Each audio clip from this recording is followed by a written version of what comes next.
Welcome to our sex education video series. For our first video, we would like to give you a brief introduction to consent. What is consent? When put simply, consent is permission given by someone for something to happen. For example, you may have signed a consent form to allow other people to take photos of you at an event or during your schooling. In relation to sex, consent is giving permission to engage in, receive, or perform a sex act. It's about making sure that all sex is wanted sex. It's the active agreement of all involved parties, no matter what gender they are or how many people that involves. Without consent, sex is no longer sex, it's assault or rape. How can consent be given or withdrawn? Consent is an active agreement that must be constantly given. Never assume consent. Just because your partner is kissing you, it doesn't mean that they always want to have sex with you. Consent to one activity does not mean consent to all. It is always best to ask a person whether they're okay with the activity before going on ahead with it. Consent needs to be a clear yes.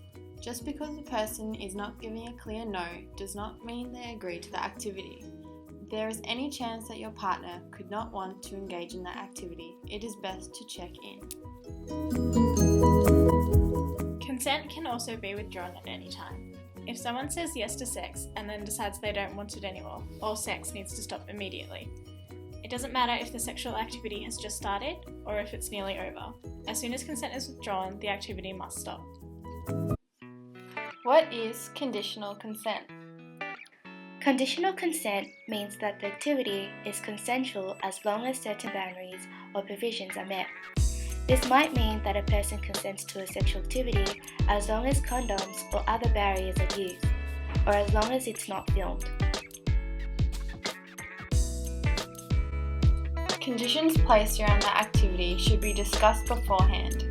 However, as we said earlier, if a partner has not explicitly said no to an activity, that does not mean they consent.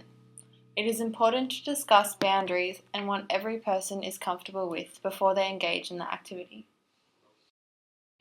When can a person not consent? There are certain situations in which a person cannot consent to sex. This means that even if all parties are willing and eager to participate in the activity, consent can still not be given. Consent cannot be given when the person is under the influence of alcohol or certain other drugs. Whilst a little alcohol isn't a big deal, too much can alter your perspective and make consent impossible. A good rule of thumb is to make sure that neither you or your partner are stumbling, slurring your words, or likely to vomit or pass out. Also, if you're making decisions that you probably wouldn't make without the aid of alcohol, your partner may be too, and it might be time to stop. The purpose of consent isn't to make rules about having sex. It's about making sex better and making sure it's wanted. When we talk with our partners about it and make sure that we understand each other's wants and needs when it comes to sexual activity, we can make sex more enjoyable for everyone.